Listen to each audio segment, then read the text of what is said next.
Nii, aitäh, Anneli. Ja jätkame siis lühikese sissejuhatusega minu poolt, et minu nimi on Marika Kirikmäe ja ma olen siis Maksu- ja Tolliameti andmepõhise aruandluse projektijuht ja olen täna siis siin koos kolleegide Monika Jõesaare ja Katre Roosilillega. Ja teiega ja meiega siis jagame meie nägemust teile käibemaksukohustuse ja töötamise registreerimise kohustuse tulevikulahendustest. Ja enne kui ma Monikale ja Katrele sõna üle annan, teen siis lühikese ülevaate nii-öelda sellest taustsüsteemist, kus need tänased esitlused sisuliselt on ja kuhu nad sobituvad. Et märksõnaks on siinkohal andmepõhine aruandlus. Kindlasti on kuulajate seas publikud, kelle jaoks see, ütleme, piisavalt selge on, aga on ka kindlasti siin kuulajaid, kelle jaoks võib-olla see mõiste piisavalt konkreetne võib-olla ei ole ja sisu edasi veel ei kanna. Andmepõhise aruandluse sisuline eesmärk Maksu- ja Tolliametis on eelkõige vähendada seda aega, mida siis raamatupidaja ettevõtja täna maksu- ja aruandluskohustuse täitmisele kulutab.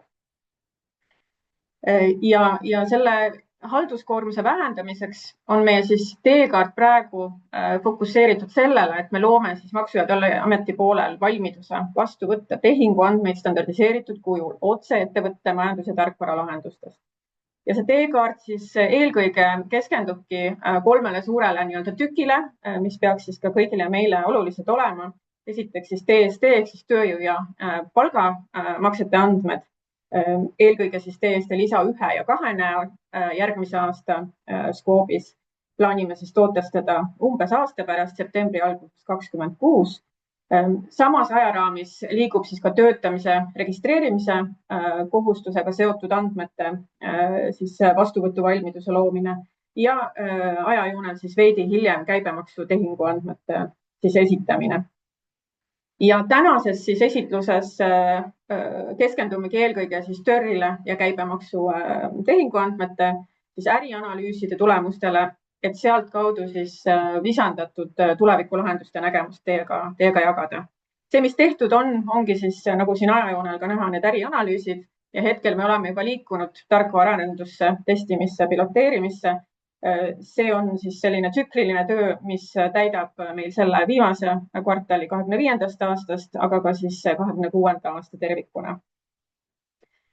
Ja ärianalüüside siis tulemite esitluse sisustamiseks annangi sõna edasi siis Monika Jõesaarele esmajärjekorras.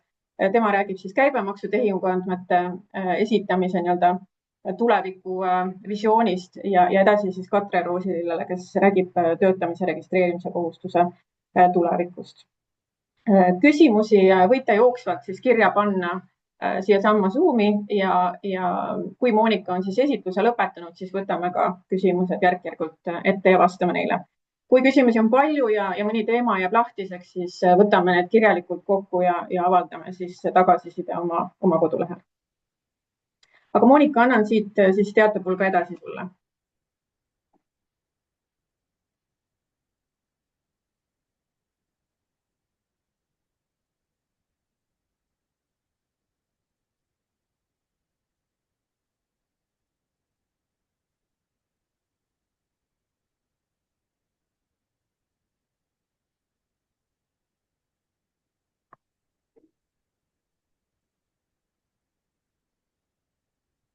Nii, ma loodan, et nüüd see presentatsiooni kenasti ette. Kas on näha? On kenasti näha. Aitäh. Et mina olen siis Monika Jõesaar ja olen siis Maksu- ja Tolliametis käibemaksu osakonnas teenusejuht ja minu vastutada on siis eelkõige käibedeklaratsiooni ja ühendusisese käibearuannete arendused ja üldse see tehniline käekäik, et kuidas me nendega liigume. Et oleme just värskelt valmis saanud siis käibedeklaratsiooni ärianalüüsi kokkuvõtte. Et kui nüüd rääkida taustast, et miks me üldse ärianalüüsi tegime või miks me üldse leiame, et seda uut käibedeklaratsiooni on tarvis, on see, et taustal toimuvad siin mitmed arengud. Ühest küljest siis reaalaja majanduse projekt, kus siis riik tahab minna struktureeritud andmete pärimisele raamatupidamissüsteemidest, et aruandeid täita. Ja teisest küljest siis ka Euroopa Liidu tasandil on ka mitmed arengud, kus näiteks me räägime Vida projektist ehk käibemaks digiajastul projektist, kus siis Euroopa Liit plaanib piiriülestes tehingutes minna üle siis e-arvete vahetamisele ja nende e-arvete pinnal siis andmete kogumisele. Ehk siis, kui me täna räägime ühendusesisese käibearuandel piiriüleste tehingute deklareerimisest, siis aastal 30 toimub siis e-arvete vahetamine tehingupartnerite vahel, nende andmete deklareerimine Maksu- ja Tolliametile ja Maksu- ja Tolliamet siis vahetab neid andmeid Euroopasse. Ja loomulikult ka see tehniline taust, et nii käibedeklaratsiooni rakendus kui ka siis täna veebe rakendus on mõlemad juba vananenud tehniliselt ja meil on juba see ammu antud välja lubadus, et käibedeklaratsioon ja ühendusesisese käibearuanne võiks olla koos, sest andmed on dubleerivad. Paraku ei ole alati olnud aeg õige selle arenduse läbiviimiseks, et on siin tulnud nii rahalisi takistusi kui ka siis ebaselgust, et kuidas riik liigub ja kuidas Euroopa liigub andmete deklareerimisel. Aga hetkel on aeg küps nagu uue käibedeklaratsiooni loomiseks. Et millest siis täna juttu tuleb, ongi siis kõigepealt ma räägin käibedeklaratsiooni esitamise trendidest, et kuidas üldse meie kliendid deklaratsioone esitavad. Annan ülevaate protsessist, et kuidas deklaratsiooni esitamise protsess välja näeb, kuidas toimub andmevahetus erinevate osapooltega, kes meil need osapooled on, kellele me andmeid jagame. Samuti räägin ärianalüüsi metoodikast, et kuidas me siis seda ärianalüüsi läbi viisime ja kuidas me tulemini jõudsime. Klientide probleemidest ja vajadustest, mis selgus siis intervjuude käigus ja et mis siis kasu on andmeesitajale, kui me siis kunagi selle uue käibedeklaratsiooni aastal 27 valmis saame. Ja ka teekonnakaardist ja sellisest ideaalsest protsessist tulevikus. Et sissejuhatuseks võib öelda, et mis meie eesmärk üldse on uue käibedeklaratsiooni loomisel, et tänane käibedeklaratsioon on oma olemuselt keeruline ja see ei ole mitte keeruline nendele, kes kasutavad failist laadimist või X-te kanalit. Keeruline on see nendele, kes täidavad manuaalselt iseteeninduskeskkonnas, sest eksimisvõimalusi on päris palju. Eesmärgiks on ka üleminek siis deklaratsiooni vormilt siis standardiseeritud tehingupõhiste andmete esitamisele, mis tegelikult tähendab seda, et kui meil ennem oli käibemaksuseaduses, et tuleb esitada käibedeklaratsiooni vorme, siis aastast 27 on regulatsioon, et tuleb esitada andmeid. Ja see andmete esitamine tegelikult tähendab seda, et andmete esitamisel käibedeklaratsiooni genereerimine toimub juba Maksu- ja Tolliameti poole peal. Ja samuti on eesmärk siis käibedeklaratsiooni ja ühendusesisese käibearuande ühendamine, et see, mis juba meil ammu lubatud on. Mis probleemi me lahendame, on see, et lisaks sellele, mis siin juba taustaks sai nagu räägitud, siis on meil need tehnilised lahendused ei ole eriti head, eriti ühendusesisese käibearuande puhul, et seda ei ole võimalik esitada hetkel otse raamatupidamistarkvaras, seal ei ole X-te lahendusi ja seal on ühendusesisese käibearuande muutmisel ei ole näiteks võimalik ka failist laadida, vaid peab manuaalselt sisestama kõik need parandusandmed, et see on selline suur halduskoormus klientidele. Probleem on ka see, et kui meil on seadusandluseid muudatusi ja neid ikkagi tuleb, eriti nende protsendimäärade osas, siis selline muudatuste sisseviimine süsteemidesse on aeganõudev. Ja suur halduskoormus on tingitud ka siis dubleerivatest andmetest ja andmete erinevusest siis kahe süsteemi vahel, see on siis käibedeklaratsiooni ja VD vahel. Et kuna me andmeid dubleerivalt küsime, siis tulevikus tahaks, et me ikkagi küsiks neid ühekordselt ja siis puudub ka vajadus neid omavahel võrrelda. Ja miks see meile on oluline?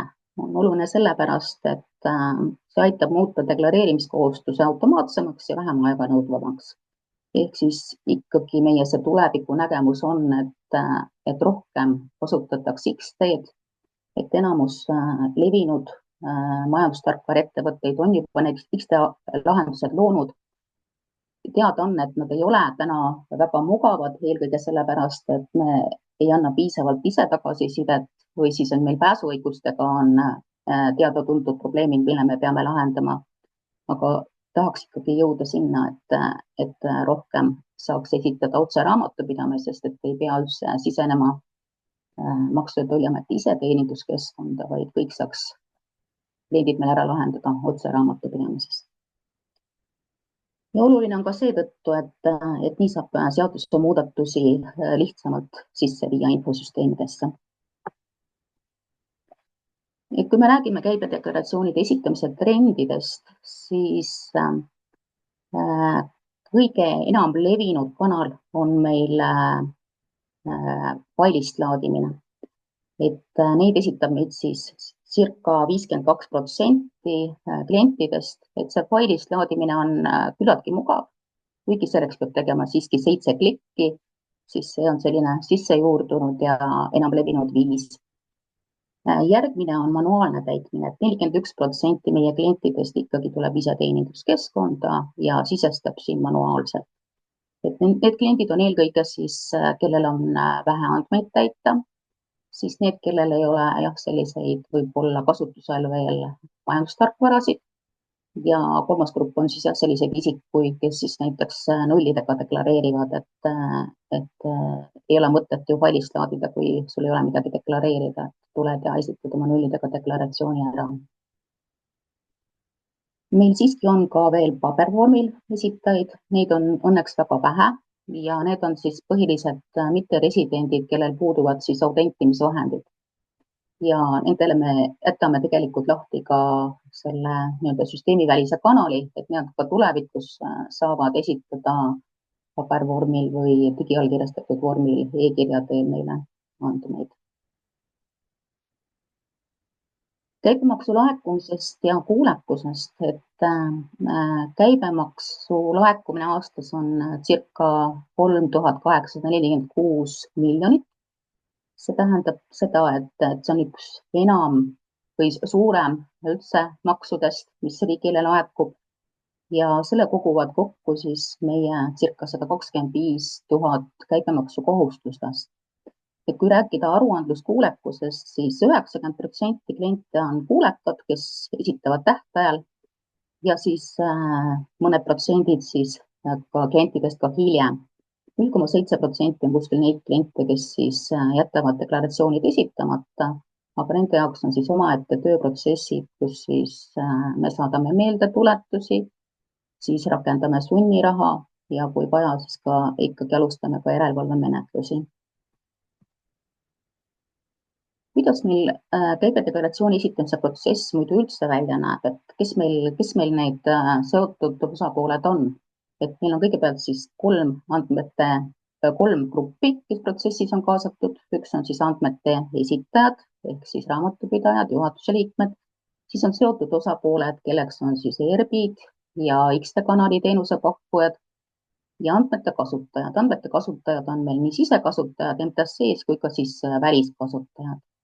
Peale andmete esitamist ja kinnitamist siis toimub andmete kontrollimine ja tagasisidestamine ja kui deklaratsioon on esitatud, siis maksu tasumine ja tagastamine.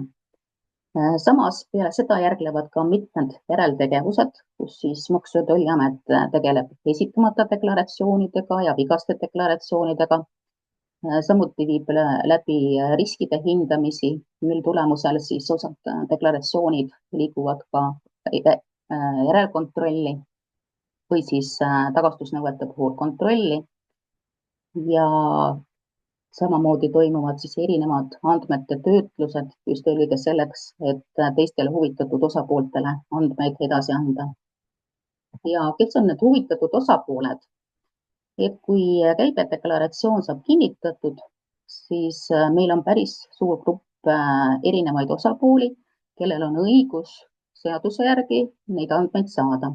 Ja neid andmeid siis kasutatakse tööülesannete täitmiseks ja seal nad võivad küsida üksikpäring, kui neil on üksikpäringu õigus või ka saada massandmeid, nagu näiteks Statistikaamet. Ja siin ongi välja toodud siis erinevad osapooled. Lisaks meil jagame andmeid piiriüleste tehingute kohta Euroopa Liidu liikmesriikide erinevatele maksuhalduritele. Ärianalüüsi metoodikast rääkides, et kõigepealt kaardistasime ära siis hetkeolukorra, kaardistasime ära kõik protsessid, et kuidas meil käibemaksuandmete kogumine ja jagamine käib. Seejärel võtsime ühendust meie klientidega ja meil oli 3 gruppi kliente, kes siis põhimõtteliselt intervjuudes osalesid, et olid raamatupidajad ja juhatuse liikmed, olid majandustarkvara esindajad ja olid ka kolmandad osapooled, kelleks on siis X-te teenusepakkuja ja Eesti Raamatupidajate Kogu. Ja tahtsime saada just selgust eelkõige, et kuidas üldse toimuvad protsessid enne andmete deklareerimist, mis on need kõige suuremad murekohad meie klientidel ja samamoodi tutvustasime siis ka meie seda uut taksonoomiat ja meie nägemusi tulevikulahenduse osas. Ja nende intervjuude pinnalt tekkis siis ka meil see järgmine etapp, kus siis me kaardistasime, et milline see tuleviku äriprotsess võiks välja näha ja millised on need ärinõuded. Ja ärianalüüsiga lõpetasime me siis juunikuus ja peale seda oleme siis astunud järgmise sammu edasi, kus oleme alustanud süsteemi analüüsiga ja hetkel on siis meil tehingupartneriks on Helmes. Kui rääkida nendest probleemidest ja vajadustest, mis siis kliendid meile välja tõid, et eelkõige on siis probleemiks suur halduskoormus, mis on tingitud siis 2 andmete esitamisest, ühest küljest siis käibedeklaratsioonile ja teisest küljest ühenduse sisese käibearuandele. Siis sama tehing on deklaratsioonil kajastatud erinevalt, ostja ja müüja andmed ei lähe kokku, et see on päris levinud probleem, et seda probleemi välistada ei saa. Kui tulevikus on meil laialdasem e-arvete kasutus, siis need kvaliteetsed andmed jõuavad ka ERP-idesse ja ERP-idest ka meile, et me loodame just seeläbi saada sealt selle kvaliteedi tõusu.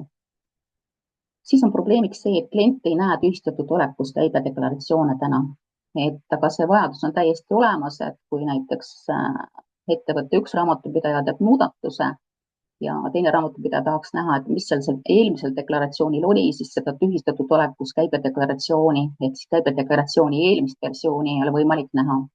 Tulevikus tahaks kuvada neid tühistatud deklaratsioone samamoodi klientidele. Andmete käsitsi sisestamine põhjustab vigu ja vähendab aruandluse andmete kvaliteeti. See on ka välja toodud nagu põhiline probleem, et mistõttu peale andmete sisestamist järgnevad või peale deklaratsiooni esitamist järgnevad mingisugused järeltegevused, kus me siis klientidega ühendust võtame, et püüaks siis tuleviku lahendusega neid vigu vähendada. Ühenduse sisese käibe andmeid saab deklareerida vaid eestikeelses infosüsteemis, et kuna tõesti see rakendus on väga vana, siis seda ei ole ka ingliskeelseks tehtud. Tulevikus, kui me käibedeklaratsiooni ja VD ehk siis ühenduse sisese käibeandme viime kokku, siis tuleb see kindlasti 2-keelne rakendus, et on ka inglise keeles võimalik siis andmeid sisestada.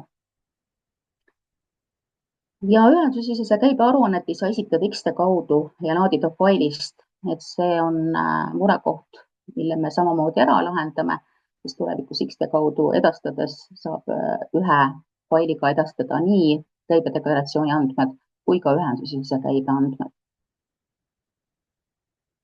Millised vajadused siis veel välja toodi? Et räägiti mugavast ja kaasaegsest käibemaksukohustuse täitmise teenusest minimeeritud eksimisvõimalusega. Ehk siis ikkagi see deklareerimine peab olema selline mugav ja intuitiivne, et seda me püüame järgida, et hetkel me muidugi mingisugust prototüüpi veel ei ole. See prototüüp valmib süsteemi analüüsi käigus ja loodetavasti järgmise aasta esimeses kvartalis me saame selle panna siis ka meie kodulehele üles, kus kõik saaksid nagu vaadata ja tagasisidet anda. Ja mõtleme kindlasti selle kommunikatsiooni peale ka, et kuidas siis jõuda kõikide nendeni, kes tahaksid sellega tutvuda, sest eelkõige on vaja teha seda uut teenust ja uut rakendust klientide jaoks. Andmete esitamine tehingupõhiselt otse raamatupidamistarkvara kaudu, et selline vajadus on tegelikult ju kogu aeg olemas, et kui rääkida raamatupidajatega, siis alati öeldakse, et võiks olla kuidagi nähtamatu ikkagi see deklareerimine ja me loodame, et me tulevikus selle nii-öelda lihtsama deklareerimiseni jõuame. Klient peaks saama esitada deklaratsiooni andmeid mitmest kanalist, et selline vajadus toodi välja, kuna kliendid kasutavad mitmeid majandustarkvarasid, siis hetkel on nii, et saab esitada vaid ühest majandustarkvarast ja kui on vaja andmeid lisada, siis tuleb tulla iseteeninduskeskkonda neid lisama. Tulevikus tahame tekitada võimaluse, et oleks võimalik siis andmeid edastada ka erinevatest ERP-idest ja lihtsalt siis viimane fail, mis siis edastatakse ERP-i kaudu, et sealt tuleks siis kinnitus juurde. Kliendid on avaldanud soovi ka kohe teada saada KMKR-i numbrite kehtivuse kohta infot, et teada on, et soetamisel, kui sa käibemaksu tagasi küsid, siis sul see kliendi KMKR-i number peab olema kehtiv tehingu toimumise momendil. Et selle kontrolli me loome ka, et te saate mugavalt siis kohe teada saada infot siis, kui deklaratsioon saab esitatud, et kas klientide KMKR-i numbrid on kehtivad või mitte. Siis nõusoleku teenuse kasutuselevõtt, et see on selline teenus, mis tuli välja tegelikult ka intervjuude käigus, et meil on kliente, kes tegelevad näiteks perioodilise ettevõtlusega ja et on ikkagi tüütu tulla iseteeninduskeskkonda iga kord meeles pidada, et nii, et ma pean nüüd 20. kuupäeval tulema, ma seda nulldeklaratsiooni esitama, siis võimalik on tulevikus nii-öelda anda nõusolek, et 20. kuupäeval toimub lihtsalt automaatne kinnitamine, kui seal andmeid ei ole isegi peal. Tähendab seda, et klient kinnitab, et tegelikult tal sellel maksustamisperioodil tehinguid ei toimu. Siis on veel impordil tasutud käibemaksu andmed, et hetkel meil on nad täiesti süsteemis olemas, aga võimalus on siis tulevikus ka käibedeklaratsiooni juures nad välja kuvada ja eelkõige siis nendele, kes on võib-olla kellel ei ole võib-olla mingisuguseid häid majandustarkvarasid, eks peavad selle manuaalselt Excelis arvestust, et ei jääks lihtsalt, ei ununaks ära see impordi tasutud käibemaksu, sisendkäibemaksu juures kajastamine ka. Õiglusjärgluse teema, et täna meil süsteemis ei saa õiglusjärglane oma õiguseellase andmeid parandada. Seda saab teha ainult süsteemi väliselt, ehk siis esitada paber- või digiallkirjaga parandusdeklaratsioonid. Tulevikus me tahame ikkagi luua võimaluse, et õiglusjärglane näeb ka õiguseellaste deklaratsioone ja saab ka neid süsteemselt muuta. Need on siis välja toodud probleemid ja vajadused, et mis on siis selline reaalne kasuandmete esitajatele. Et kaks sellist päris levinud välja toodud kasu on siis see, et andmepõhise aruandluse puhul on see, et sa sisestad andmed raamatupidamistarkvarasse ühe korra ja seda tagab siis automatiseeritud aruandluskohustuse täitmise. Ja teine siis nii-öelda kasu on see, et tänu alusandmetest lähtuvale ja standardiseeritud taksonoomiale on siis raamatupidamistarkvaras võimalikult lihtsamalt seadusest tulenevaid muudatusi teha. Et need on sellised tegelikult, mis ei puuduta üldse ainult käibedeklaratsiooni, et see kasu on ka muude aruannete puhul, kui kasutatakse andmepõhist aruandlust.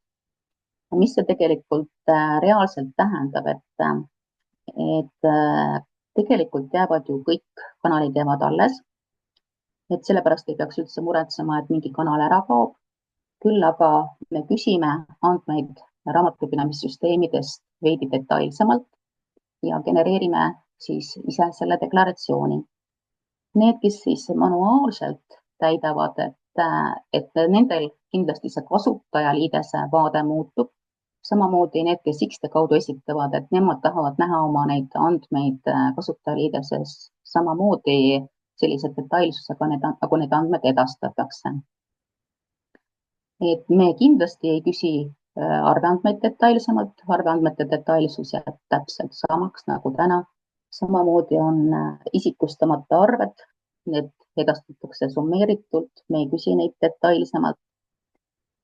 ja siis, mis mõte veel on, et just nendele, kes siis iseteeninduskeskkonnas toimetavad, et nemad siit saaks kasutada näiteks deklaratsiooni, eelmise maksustamisperioodi deklaratsiooni kopeerimist või siis ka mallide tegemist, et kui sa näiteks iga kord sul on vaja täita ainult võib-olla seal ostuarve ja müügiarve, siis saadki sellise malli teha, kus sul jah, ainult see ostuarve ja müügiarve sisestamine, sellepärast et tulevikus jah, see sisestamine hakkabki toimuma sealt arvete poole pealt ja põhivormile kantakse siis need andmed juba automaatselt, et ei toimuks sellist topelt sisestamist. Protsess tulevikus. Et kui me täna andmed sisestatakse majandusarvestuse süsteemi ja siis seejärel järgneb siis deklaratsiooni moodustamine kas siis seal ERGi poole peal või siis Maksu- ja Tolliameti poole peal ja ärireeglite kontroll toimub siis Maksu- ja Tolliametis. Siis protsess tulevikus ongi see, et sisestatakse andmed raamatupidamissüsteemi, andmed edastatakse meile, Maksu- ja Tolliametile ja deklaratsiooni moodustamine, ärireeglite kontroll toimub Maksu- ja Tolliametis.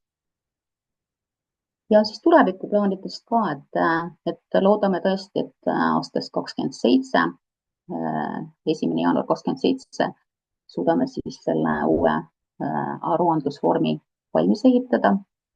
Et hetkel meil muidugi on päris süsteemi analüüsi algus ja ei ole veel lõplikku projektiplaani. Ja seetõttu jah, võib olla jah, mingisuguseid muudatusi ka selles ajakavas. Kuid loodame, et see ajakava ikkagi läheb täppi, mis on siin välja toodud. Et ärianalüüsi saime valmis siis 20. juuni 25. August 25 alustasime detailanalüüsi arendustega koos Helmesega. Spetsifikatsioonid arendajatele loodame siis valmis saada jaanuariks 26. Samamoodi on siin vahepeal ka väike võib-olla taksonoomia korrigeerimine, et kuigi meil see käibedeklaratsiooni taksonoomia on Statistikaameti lehel kenasti üleval, siis sinna tehakse väikseid muudatusi veel ja teeme juurde ka juhendi, et kuidas seda taksonoomiat siis lugeda. Ja uus käibedeklaratsioon 1. jaanuar 27, et selline on selline eesmärk olemas täna. Ja me ei saa muidugi unustada ka reaalajas e-arvete andmete edastamist, et kui saabub 1. juuli 2030, siis Euroopa Liit ootab, et e-arvete andmed edastatakse siis reaalajas või reaalaja lähedases ajas, on siis seaduse järgi kuskil 10 päeva jooksul e-arvete liikumisest teisele liikmesriigile. Ja siis ka päris selline tuleviku, kauge tuleviku nägemus on see, et loodetavasti saavad kõik kasutada raamatupidamistarkvarasid, andmed liiguvad otse Maksu- ja Tolliametisse, süsteem täidab siis käibedeklaratsiooni automaatselt ja kõik, mis sealt vajalik on vastust saada X-de kaudu, ka tagasi liigub, on ta siis selline nii-öelda maksuarvutuskäik kui ka koondpilt, et kõik need vajalikud asjad tulevad ka siis X-de kaudu tagasi anda raamatupidamissüsteemile. Ja eeldus on jah see, et ei peaks nagu iseteeninduskeskkonnas üldse käima. Et see on selline ideaalne lahendus. Ja kust siis lisainfot saab, et Maksu- ja Tolliameti kodulehel, seal, kus on arendustegevus, andmepõhine aruandlus, seal me hoiame siis kõigi aktuaalsemat infot arenduste kohta, et mis seisus me hetkel arendustega oleme. Ja taksonoomia failid on üleval meil Statistikaameti kodulehel aruandlus 3.0 all. Et seal hoiame siis ka käibedeklaratsiooni taksonoomiat üleval. Ja see vist ongi viimane slaid. Et ma tänan kuulamise eest ja ma arvan, et nüüd on siis õige aeg küsimuste jaoks.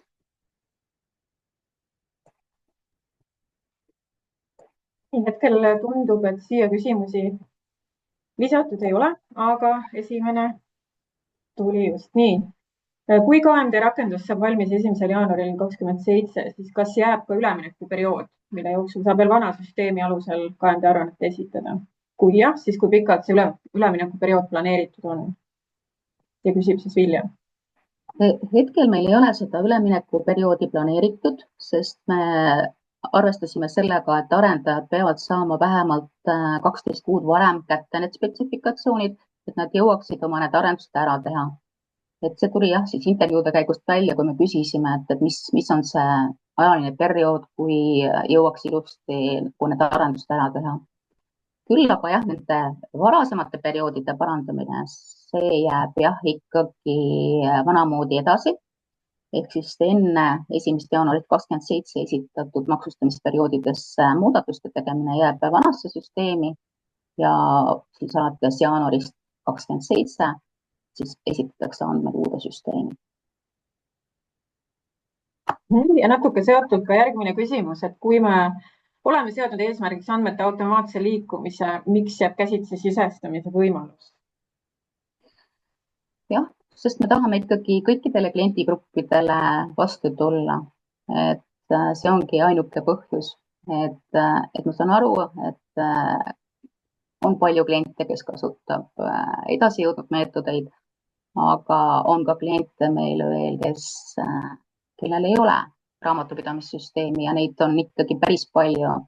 Et me mingil hetkel tegime ka küsitluse, siis kuskil 10% vastas, et nad toimetavad ikkagi Excelis veel.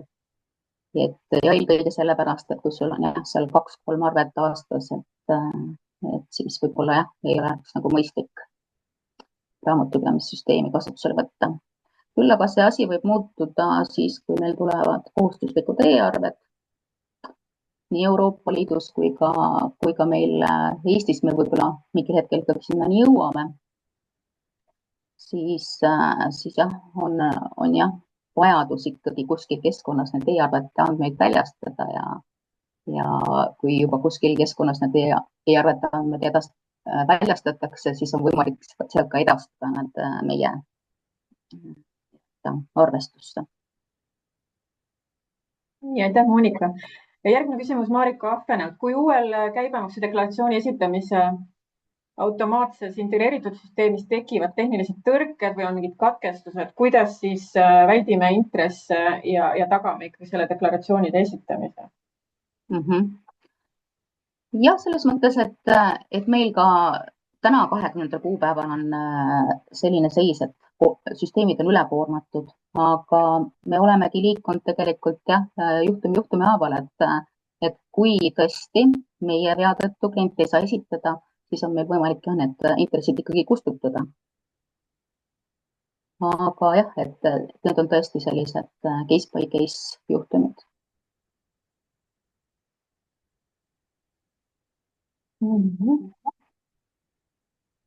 Küsimusi on veel tulnud. Järgmine küsimus Evelt, kas info liikumine meie keskkonda siis toimub eraldi käskluse alusel, ala saada või automaatselt jooksvalt arve kinnitamisel ERP-is? Kindlasti üks väga oluline küsimus. Jah, et hetkel on ikkagi nii, et raamatupidaja peab andma selle nupule vajutuse, et andmete edastamiseks, et kindlasti me ise ei küsi. Ja tulevikus, kui me võib-olla aastal 30 läheme rohkem reaalaega, siis on ka ikkagi see nõusolek, et see tuleb kliendi algatus andmete edastamiseks. Et kindlasti ei ole see, et Maksuamet ise tuleb ja ise võtab midagi süsteemist. Järgmine küsimus vaate kohta, et kuna me oleme öelnud, et Maksuamet ise paneb selle deklaratsiooni vaate kokku, siis millises vormis see deklaratsioon siis kasutajale nähtav on, et oleks selgelt aru saada, kuidas kujuneb makstav ja enda makstud käibemaks? Et suure tõenäosusega see prototüüp saab valmis, siis saab sellest täpsemalt rääkida, sest hetkel meil on ainult mõtted, meil ei ole veel seda prototüüpi, aga ise me oleme mõelnud jah, et see vaade jääb ikkagi see koondvaade, mis täna on nagu põhivorm ja siis jäävad eraldi sakkide peale jäävad siis arvete sisestamine, ostuarvete sisestamine, müügiarvete sisestamine, ühenduse sisese soetuse sisestamine ja siis need arvestuslikud kanded. Aga kindlasti saab sellest parema ülevaate, kui meil prototüüp on valmis ja kõik saavad sellele kaasa rääkida. sest me ei tee seda prototüüpi mitte enda jaoks, vaid teie jaoks. Monika, kas meil on praegu ka prototüüpi valmimise ajaplaan, räägime järgmisest 6 kuust circa? Me räägime sellest esimeses kvartalis 25, mis tähendab 26. et meil esimene asi on ikkagi valmis saada kõigepealt spetsifikatsioonid arendajatele, et need on vaja kõigepealt kätte toimetada ja siis järgmisena võtame kindlasti kohe prototüübi, et saaks selle iseteeninduskeskkonna vaatega selgeks.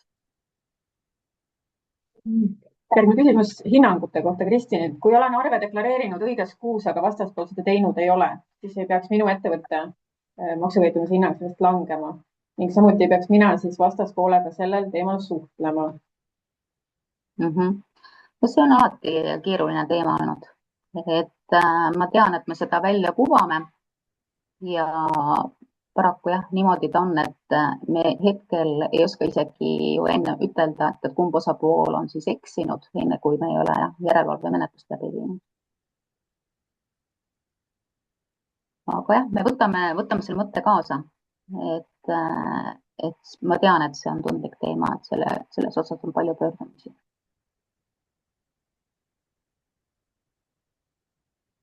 Nii, kas tuleb veel küsimusi?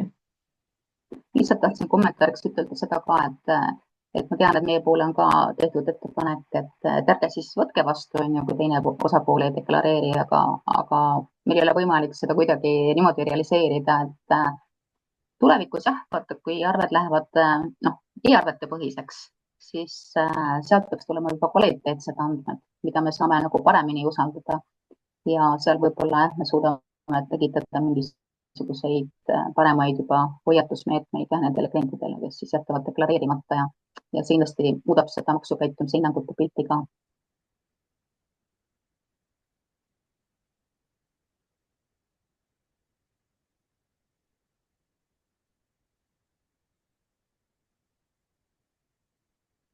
Hetkel uusi küsimusi ei ole, aga võib-olla anname veidi veel aega.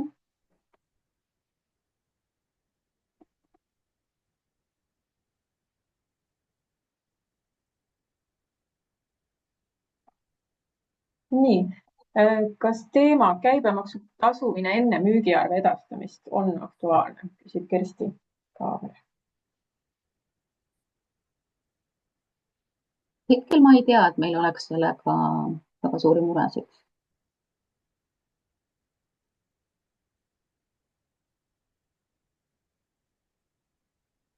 Võib-olla peab natuke seda lahti mõtestama. Aga anname Kerstile võib-olla võimaluse veel küsimust ka täpsustada. Võtan vahele järgmise küsimuse, mis puudutab andmete parandamist, selle loogikat, kui on vaja parandada, kas saab kõik andmed saata uuesti või siis alternatiiv parandada. Ja. Põhimõtteliselt jah, on meil hetkeseis selline, et kui on vaja parandada, siis kogu andmesett uuesti. Et hetkel on meil sellised plaanid.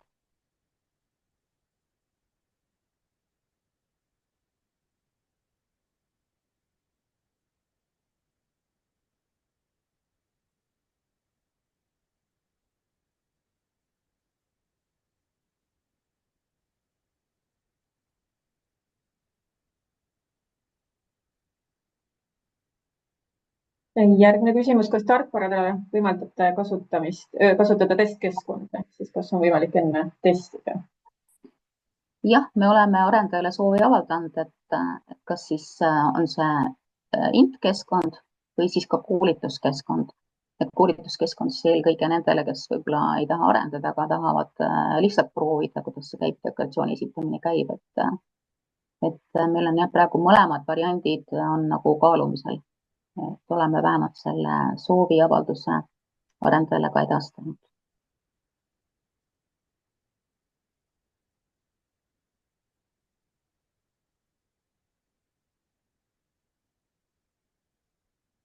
Nii, järgmine küsimus. Olen kuulnud, et Eesti-siseselt ei ole teemat laual, aga arveldamine välise osapoolega, kas see peaks toimuma reaalajas millal see võiks kehtima hakata või hetkel ei ole sellest rohkem palju räägitud?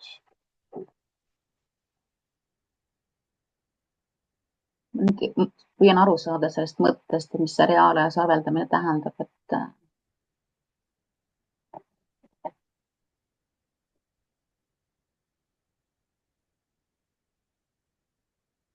piiriüleste tehingute puhul nagu ikka väljastatakse arve, arvel on omad tähtajad, et kindlasti ei tähenda see ju reaalajas arveldamist või mõeldakse siin andmevahetust. Et kui võimalik, siis täpsustada veel küsimust. Nii, ootame siis täpsustust. Aga jah, ma ütlen, et igal juhul võite ka mulle otse meile saata, et kui siin peale seda seminari veel tekib küsimusi, saatke julgelt monika.joesaar@enta.ee, et vastan meelsasti kõikidele veel tekkivatele küsimustele ka, mis tulevad hiljem. Aga praegu siis on meil siin veel paar uut küsimust. Kas parandused ostukäibemaksu osas tuleb edaspidi tagasiulatuvalt parandada? Seni on olnud põhimõte, et sisendi võib hiljem tagasi küsida, kui on ilmnenud sisendi osas viga. Ei, selles osas ei ole muudatust. Et selle deklareerimine jääb samasuguseks. Aitäh. Kui klient ettemaksu arvel oleva käibemaksu tagasi küsib kauba arvega, siis jookseb müüja kollasesse kui deklareerimata käive. Kas see saab lahendatud? Selle küsimuse ma võtan kaasa ja vastan sellele hiljem. Et hetkel me ei ole seda rääkinud. Ja teemaks käibemaksu tasumine enne müügiarve esitamist. See oli siis, ma arvan, täpsustuseks ju sellele eelmisele küsimusele. Käibemaksu tasumine enne müügiarve esitamist. No selle küsimuse võtan ka kaasa, et ma kontakteerun siis otse ja küsin otse, et selgeks saada see taust, et mis see põhimure on. Paneme need siis eraldi kirja.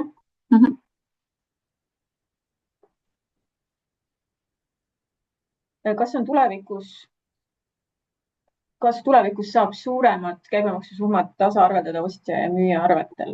See tähendab, ei ole vaja müüjal tasuda ja ostjalt tagastada. See ei puuduta siis pöördkäibemaksu. Hetkel me ei ole kaalunud sellist võimalust. Kui selline vajadus tuleb pilti, siis me kindlasti saame seda analüüsida ja arvestada sellega.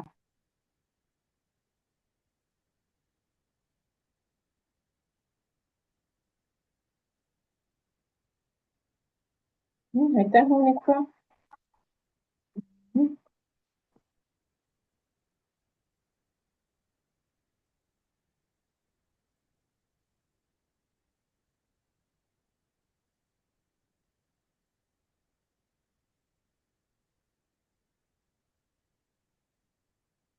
Ja aitäh juba kõigile, kes on küsinud. Aega meil veel veidi on, nii et võite julgelt oma mõtted kirja panna.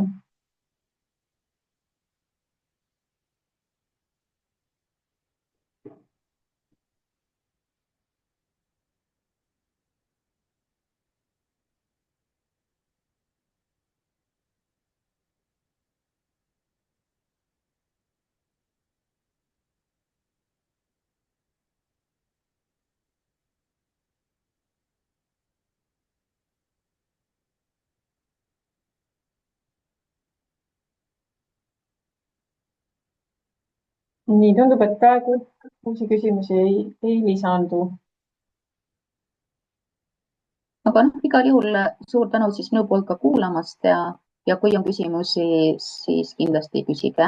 Saatke mulle need küsimused edasi ja võtan siis kaasa selle paar küsimust, mis meil siin üles jäi ja vastan kirjalikult. Tuli veel viimane küsimus ka siia, et kuidas kasutatud kaubamüügi deklareerimine käib?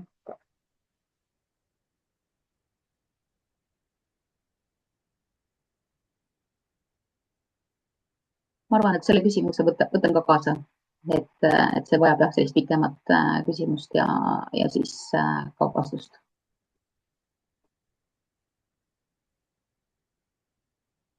Aitäh, Monika. Me saame igal juhul selles mõttes korraldada ka veel neid ümarlaudu või küsimuste-vastuste voorusid, et tänane üritus ei ole kindlasti mitte viimane, vaid pigem siis see suhtlus ja kommunikatsioon meil ainult tiheneb. Nendele küsimustele, mis siin nüüd vastamata jäid, paneme siis vastused kirjalikult kokku ja saame ka siis kodulehele lisada. Paneme kodulehele ka, sellepärast et jah, võib-olla on veel huvilisi nende küsimustele vastuste osas. Ja, et igal juhul meie koduleht on ka uuenemas, andmepõhise aruandluse koduleht, millele siis Monika oma esitluses viitas ja meie eesmärk ongi seal minna üha praktilisemalt ja siis nii-öelda nende korduma kippuvate küsimuste ja oluliste teemade sellist sissevaadet seal detailsemalt jagada. Ja see kodulehe uuendus on siis ka plaanis järgneva paari nädala jooksul ellu viia, et hoidke sellel silma peal. Ahah, nüüd tuli ka veel küsimusi, et me sind veel ära ei lase, Monika.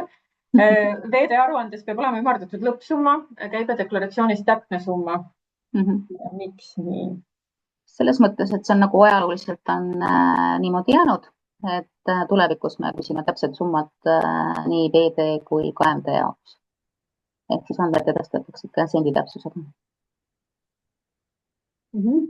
Monika, järgmine oluline teema, alla 1000 eurosed arved, kas esitamise piirmääras midagi muutub? Jah, jäi rääkimata see, et meil oli ju siis väljatöötamiskavatsus liikvel aasta alguses, kus oli nii need alla 1000 arved kui ka e-arved, et nende osas koguti tagasisidet, siis tööteldi see tagasiside läbi. Ja Rahandusministeerium on, jah, ma tean, et viis läbi ka mitmeid intervjuusid nende murekohtade osas. Et hetkel meil veel regulatsiooni ei ole, eelnõud ei ole ja tuleviku perspektiivis kindlasti mingil hetkel need alla 1000 arved tulevad ka teemaks. Aga aastaarvu jah, kahjuks hetkel öelda ei oska veel. Et kindlasti ei ole see 27, et 27 me valmis sellega ei saa. See on jah ennem vaja mitmed probleemikohad ennem ära lahendada, et mis klientidele muret valmistavad. Aitäh. Kas ühe kliendi poolt saab mitu erinevat ühendust teha, kui kliendiprogramm ja raamatupidamisprogramm on eraldi süsteemides ja raamatupidamisprogrammis on andmed koondkannetena? Selles mõttes, et sellest ma põgusalt rääkisin ka, et on võimalik jah, erinevatest ERP-idest andmeid saata ja genereerida üks deklaratsioon. Et kui ma nüüd jah küsimusest saan õigesti aru. Et see on meil plaanis. Aitäh, Monika. Aitäh küsimuste esitajatele. Kas on veel mõni? Aitäh.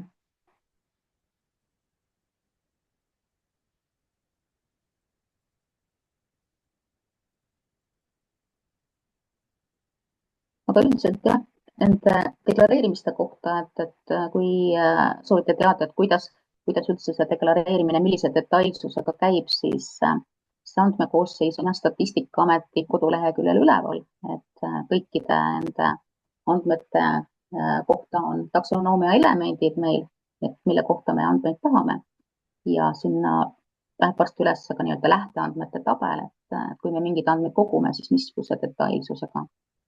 Et huvi korra kindlasti vaadake sinna ka, et seal on jah, ka nendel kasutatud kaupadel ja nendel on omad elemendid, et kui raamatupidamissüsteemis pannakse tegelikult jah, seadistatakse ära, siis tegelikult ka raamatupidaja jah, töö ei muutu, et tema teeb ikka oma igapäevast tööd, lihtsalt taustal toimub jah, õigete andmete grupeerimine.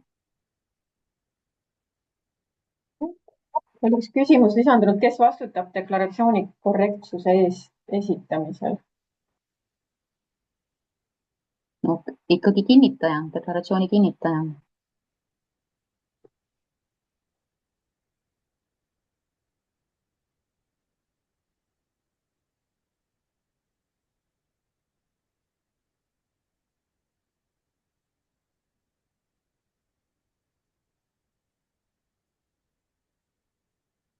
aitäh.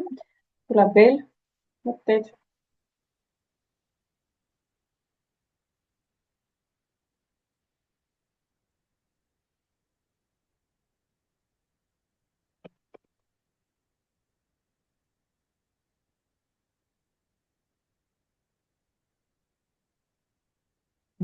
Täpsustame kinnitajat.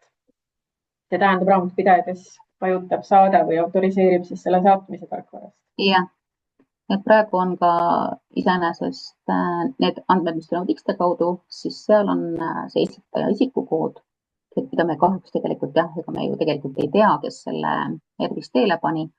Aga kui esitatakse iseteeninduskeskkonnas, siis on esitajaks see, kes oli sisse loginud ja kes selle deklaratsiooni kinnitas.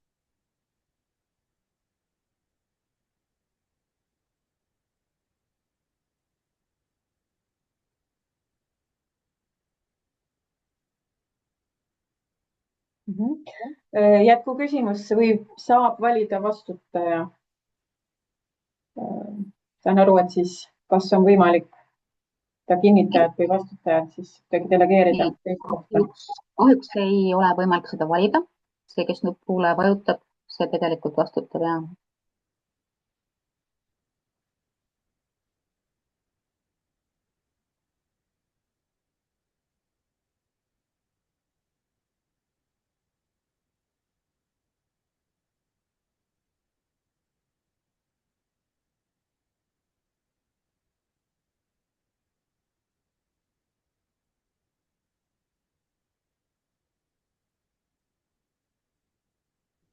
Kas uus süsteem on ligikaudselt sama tänase X-tee kaudu kinnitatud kaendi saatmisega, et võrrelda selles mõttes või sama? ta on küllaltki sarnane ja, et andmed edastatakse, sinna saab kinnituse kohe kaasa panna või siis on võimalus kasutada seda automaatse kinnitamise teenust. Võib-olla sa, Monika, korra selgitad üle, et need kliendid, kes täna juba saadavad üle tänase X-tee, mis nendele täpselt muutub, mis nende jaoks muutub, et see tehniline formaat seal tagasi? Nende klientide jaoks tegelikult ei muutu midagi. Ainuke, mis muutub, on see, et nad võib-olla saavad rohkem tagasisidet meilt. Et kui nemad panevad andmed meile teele, siis meie peame tagasi andma siis nii veateated kui hoiatusteated kui ka siis see koondvaade, et milline see deklaratsioon siis meie poolt kokku panduna välja näeb, et klient saaks oma informatsiooni kõik kätte.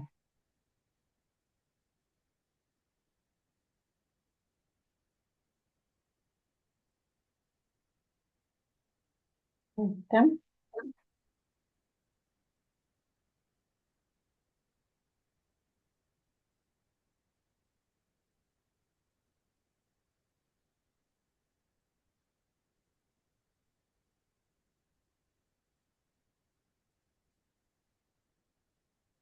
Siit tuleb vist veel üks küsimus.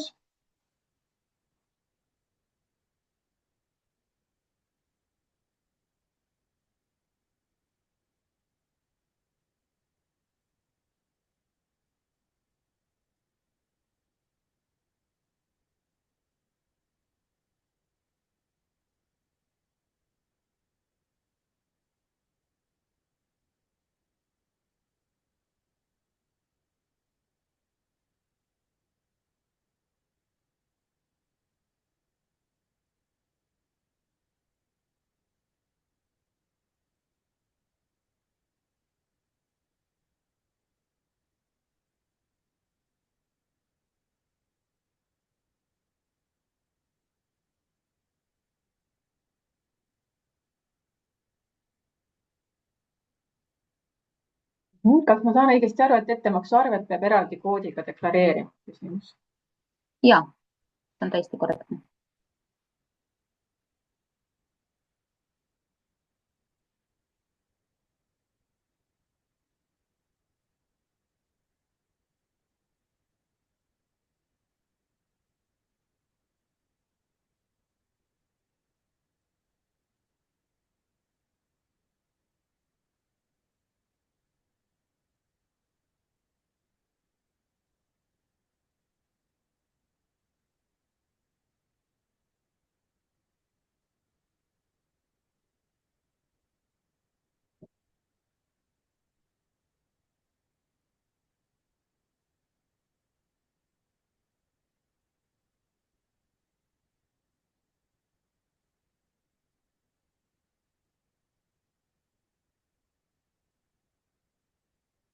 nii, tundub, et praegu rohkem küsimusi ei tule või tuleb. nii, kas raamatupidamisprogrammi kaudu käibemaksudeklaratsioon tähendab seda, et enam ei ole vaja Maksuametis anda raamatupidajale volitusi? kas saab esitada ilma volituseta? Selles osas, kas saab raamatupidaja esitada ilma volituseta või, või siis ilma seda masin-liidese volitust andmata, kuidas pidi see küsimus olema? siin on, ma arvan, ma eeldan, viidatud pigem masin-liidesele, kuna me ja, räägime siin programmi ja, kaudu esitamisest, eks ju. jah, selle masin-liidese volitus on jah see, mis raamatupidajatel kõige rohkem peavalu valmistab, sellepärast et seda ei ole hetkel raamatupidamispaketis sees. Küll on aga meil juba üleval selline tööülesanne, kus me raamatupidamispaketti tahame lisada selle õiguse edasi delegeeritava õiguse ehk siis tulevikus raamatupidaja saaks ise seda õigust anda. Ja lisaks on meil siis ka koostöö teiste ametitega, et ma tean, et on loomisel siin pääsuõiguste süsteem Pääsuke. See vist saab järgmine aasta valmis, kui ma ei eksi. Ja selle kaudu on võimalik ka siis juhatuse liikmel anda see õigus ühekordselt raamatupidajale, et ta saaks ükskõik mis aruanded siis X-te kaudu ära esitada. Et sellised arengud on meil. jah, see lõppeesmärk on tõepoolest, et me saaks läbi Pääsukesega neid masin-liidese volitusi hallata ja et see oleks, lisaks Maksu- ja Tolliametile on ka seal teised riigiasutused, et see keskne lähenemine siis kõigile nendele pääsuõigustele, volitustele oleks ühes kohas.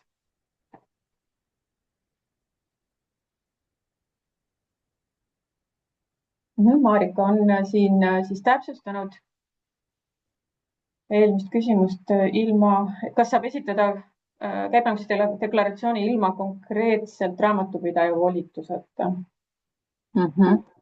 Et see on meil kaalumisel, et kuna meil see raamatupidaja isikukood seal X-te kaudu esitamisel, meil tegelikult ei ole võimalik kontrollida, kes seal nupule vajutas ja võib-olla me isegi liigume selles suunas, et me seda raamatupidaja õigust enam ei küsi, vaid ongi ainult siis see masin-liidese kontroll, et kui mingisuguse kanali kaudu deklaratsioon tuleb ja volitus on antud selle X-te kanali omanikule, et siis me loeme selle korrektseks. Ja täiendavalt siis palve lisada ka KMKR taotlused raamatupidaja paketti. Jah, võtame selle teadmiseks, et selline vajadus on. Et millegipärast meil juristid ei ole siiamaani andnud sellist noogutust, et selle võiks sinna paketti lisada. Et see on ikkagi ettevõttepoolne kohustuste võtmine. Et üksikõigusena saab raamatupidajale anda seda õigust KMKR-i avalduse esitamiseks. Et juhatuse liikmel on see õigus olemas. Aga jah, hetkel ta paketis ei ole ja see on just seetõttu, et juristid ei ole meile nõusolekut andnud, et leiavad, et riskid on seal liiga suured.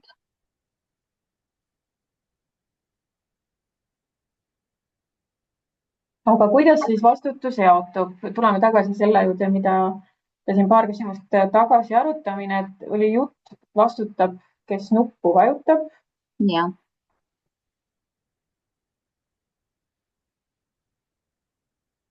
Nii on see alati olnud, et vastutaja on see, kes selle deklaratsiooni kinnitab ja kes siis süsteemis kinnitab. Kui ta tuleb paberkandjal, siis see, kes allkirja paneb. Ja siin tõesti see küsimus, et kas vastutajat saab valida, eks ju, oli, et ei saa, eks ju. Ei saa valida.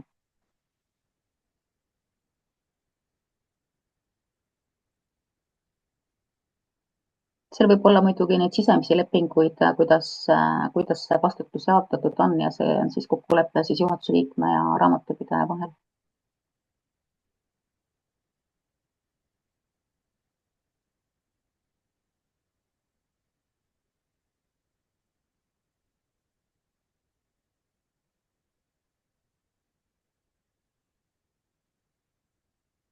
Nii. meie aeg on nüüd sel teemal ka täis saanud. Aitäh kõigile küsimuste esitajatele ja aruka, sisuka arutelu eest. Siinkohal siis, nagu Monika ütles, et kajan tema sõnu veel, et vajadusel saab ka talle otse kirjutada ja kindlasti vastamata jäänud küsimused siis vastame läbi meie kodulehe. Aitäh, Monika! Aitäh teile kõigile!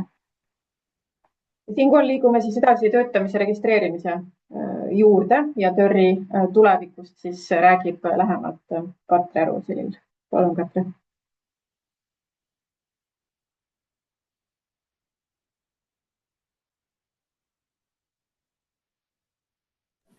Hääle võiks ka panna sisse. Tere! Kenasti kuulda. Mina olen Katre, olen töötamise registri tootejuht ja annan täna ülevaate andmepõhise aruandluse projekti raames läbi viidud tööandmete esitamise ärianalüüsist. Ma loodan, et esitlus on näha. On kenasti näha. Hästi. Et enne kui analüüsi juurde täpsemalt jõuame, siis kordan üle, et mis see töötamise register on. Et tihti jääb varju see taustal toimuv. Et töötamise register on siis Maksu- ja Tolliameti poolt peetav töötamise andmeid koondav register. Et on loodud 2014 ühekordse andmete esitamise põhimõttel 7 erineva asutuse seadusega pandud ülesannete täitmiseks, kuid aastate jooksul on kasutus oluliselt laienenud. Hetkel on meil üle 20 asutuse, kes andmevahetusteenustega samuti kasutavad töötamise andmeid oma seadusest tulenevate ülesannete täitmiseks ja siis ka circa 40 kohtutäiturit, kes neid andmeid kasutavad. Ja kui panna põgusalt kokku töötamise register numbritesse, siis keskmiselt on kuus üle 750 000 aktiivse töötamise suhte.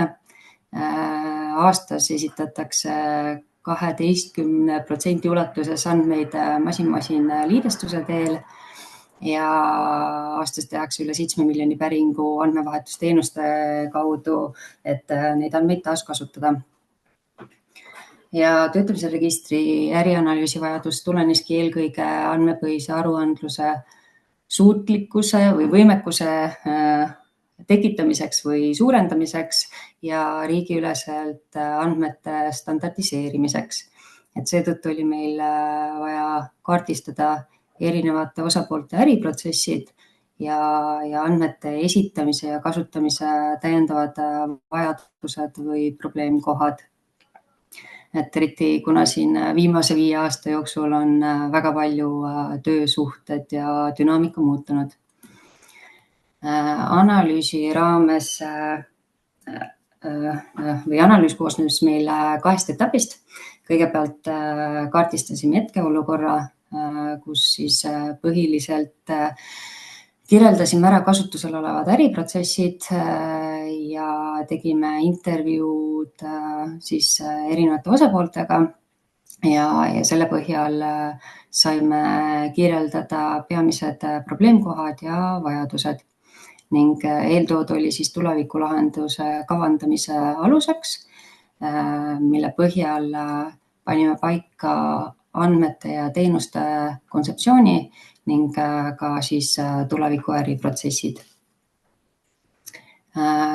Intervjuud olid väga oluliseks sisendiks, et saada ülevaade siis erinevate osapoolte protsessidest töötamise andmete esitamisega ja ka saada siis teada, millised on need peamised probleemid ja vajadused, et ka näiteks praegu on masin-masin võimekus olemas, aga selle kasutus on madal.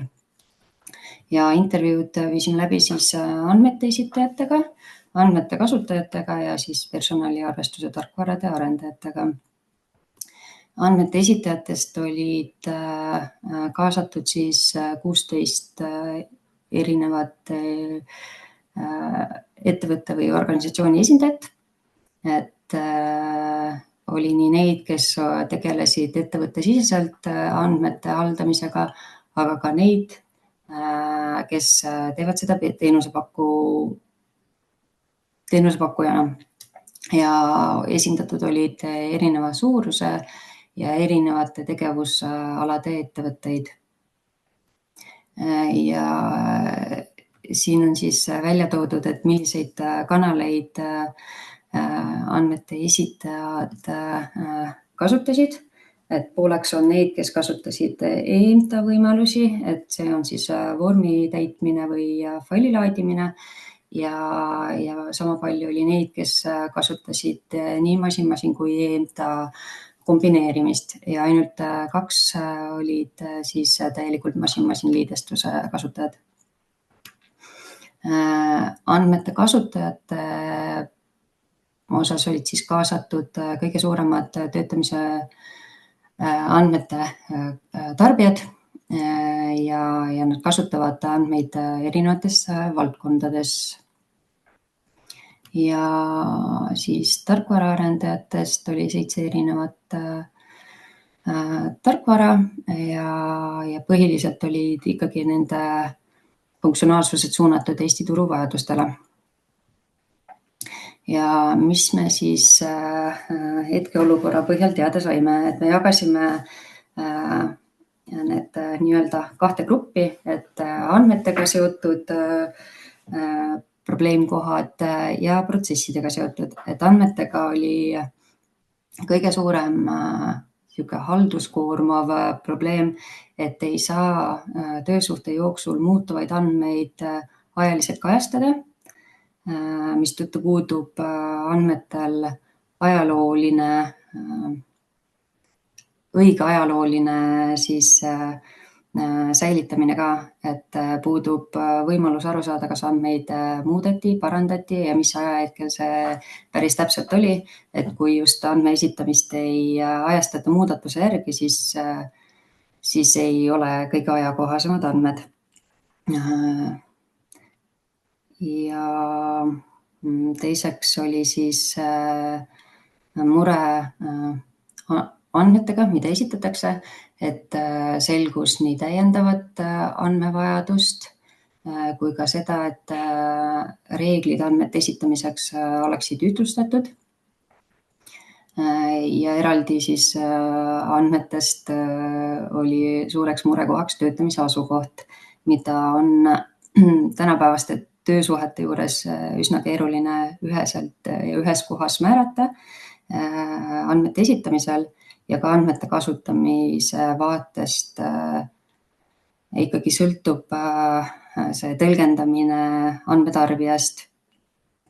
Ja siin juures tegelikult tahakski öelda, et töötamise asukoha ja asutuste spetsiifilise täiendava andmevajaduse osas on ikkagi vaja läbi viia põhjalikum analüüs ja seda me oleme siis siin riigiüleselt planeerimas koos Majandus- ja Kommunikatsiooniministeeriumiga.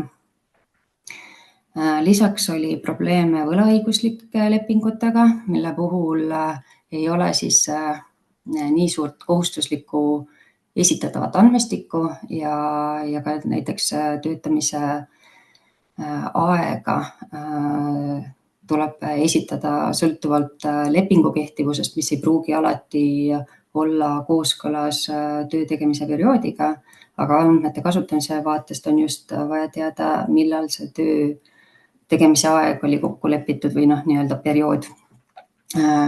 Samuti toodi välja mure klassifikaatoritega, et väärtused on aegunud või ebaühtlased ja neid ei ole võimalik hästi masinloetavalt kätte saada. Et näiteks siis väga suur mure on ametinimetuste klassifikaator, mida haldab Statistikaamet ja seal jagunes erinevatesse leeridesse, et kes tahab seda klassifikaatorit oluliselt detailsemalt, et saaks esitada täpseid andmeid ja siis, kes ütleb, et see klassifikaator on nii detailne, et ei ole võimalik õigesti kajastada seda töösisu, mida see siis väärtus peaks tegelikult edasi andma.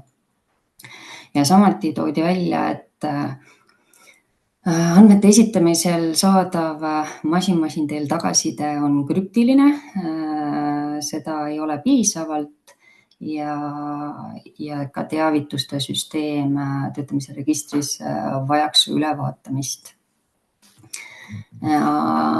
Protsessidega seotud muredeks oli siis üleüldiselt esitatavate andmete erinev käsitlus sõltuvalt andmetarbijast, siis seadusandlikud puudujäägid nõuetest teatud protsesside juures, et kuidas tuleb andmeid esitada ja samuti tagajärjed, et kui andmeid ei esitata või esitatakse mitte päris tingimuste kohaselt, et mis siis saab. Ja pole ka tegelikult ära lahendatud registri loomisel seda mure, et kui andmeid kogutakse erinevate asutuste jaoks, siis kuidas see andmete kvaliteet ja järelevalve õigesti jaotada, et vastutus oleks õiges kohas.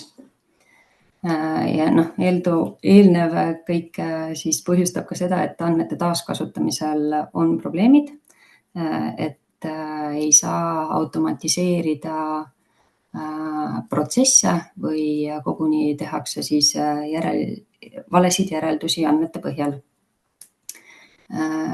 Ja siis selgus ka veel täiendav vajadus saada riigilt andmeid, eelkõige siis õigeks maksuarvestuseks, seda siis näiteks kogumispensioni, paindliku pensioni ja vanaduspensioni osas, aga ka A1 ja maksuvaba tulu rakendamise osas, et selle viimase puhul tuleks siis ka ümber mõtestada maksuvaba tulu rakendamise sooviavalduse nii-öelda esitamine siis, et see ei saaks olla enam läbi tööandja. Ja tulevikulahenduse puhul võtsimegi siis needsamad probleemkohad, vajadused aluseks, koostasime nendest ärinõuded ja eesmärk on siis töötamise andmete ja protsesside täiustamine vastavalt nendele nõuetele ja seejuures ikkagi seades fookusesse eelkõige andmete ühtlustamise ja andmekvaliteedi parandamise, protsesside automatiseerimise ja süsteemide vahelise andmevahetuse. Andmete muudatusest siis nii palju, et osa töötamise andmetest liiguvad töötamise detailandmeteks ja seetõttu, et need on töösuhte jooksul muutuvad ja nende puhul on oluline eraldi ajaline käsitlus ja töötamise põhiandmeteks jäävad siis sellised, mis üldjuhul töösuhte jooksul ei muutu või nende puhul ei ole oluline eraldi selle muudatuse ajaline määratlus. Töötamise detail on, ma ei tea muidugi, kui hästi siit näha on, aga punasel nii-öelda kastil on siis toodud, et nendeks on siis ametinimetus, töömäär, töötamise asukoha erinevad andmeväljad, sotsiaalmaksu kohustuse erisus, riigikaitselise ametikoha teave, taustakontrollile allutatud isikuteave ja töötasu väljamakse kuuinfo. Et kindlasti oli siin osa uusi välju, millest pole veel aimugi, aga siis siin toon välja ka, et millised need täiendavad andmetega seotud muudatused on. Et töötamist saab edaspidi registreerida ainult Eesti isikukoodi olemasolul. Sünnikuupäevaga registreerimine ei ole enam võimalik. Siis korrastame ka töötamise liike, mille tõttu lisandub sotsiaalmaksukohustuse erisuse andmeväli. Lisandub võimalus siis etteulatuvalt ja mitme töötamise kokkuleppe muudatuste esitamine eraldiajalise kehtivusega siis ja sealhulgas siis ka peatamine on sama võimalusega edaspidi. Samuti saab kajastada üleviimise puhul õiget üleviimise kuupäeva, et piirang, et seda saab teha alates homsest kaob. Siis eemaldame vabateksti välju, millel pole suurt informatiivset väärtust ja ka tegelikult tööd võimaldav isiku välja. Samuti siis lisandub töötamise tähtajalisuse eristamine ja siis töötasu väljamakse kuu info sõltuvalt töötamise liigist. Ja siis plaanime anda paremat ja vahetut tagasisidet esitatud andmetele ja mitte ainult rakenduse kaudu, vaid ka masin-liidestuse teel. Ja siis parendada ka töötamise registri teavituste saatmist, mis aitaks ka siis paremini meelde tuletada erinevaid aspekte. Töötamise liikide korrastamisest siis täpsemalt, et kaotame ära töötamise liigid, mis on mõne asutuse spetsiifilise vajaduse tõttu ajalooliselt loodud, et tuvastada siis teatud erisusi, aga neid enam töötamise registri põhjal ei vaeta. Näiteks viisa alusel liigid ja koondame siis ühte tüüpi liigid siis nii-öelda samaliigilise lepingu alla ja need täiendavad erisused, mida on ikkagi vaja kätte saada, asenduvad siis muu täiendava infoga. Ja võlaõiguslike lepingute puhul muutub kohustuslikuks ametinimetuse lisamine, mis annab siis infot tööülesannete kohta ja siis kokkulepitud töö tegemise perioodi kajastamine lepingu jõustumise ja kehtivuse asemel. Protsesside osas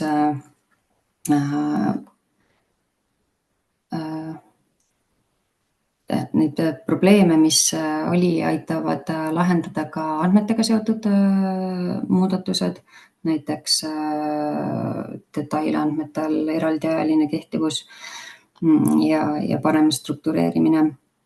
Aga lisaks siis tuleb seadusandlust täiendada, et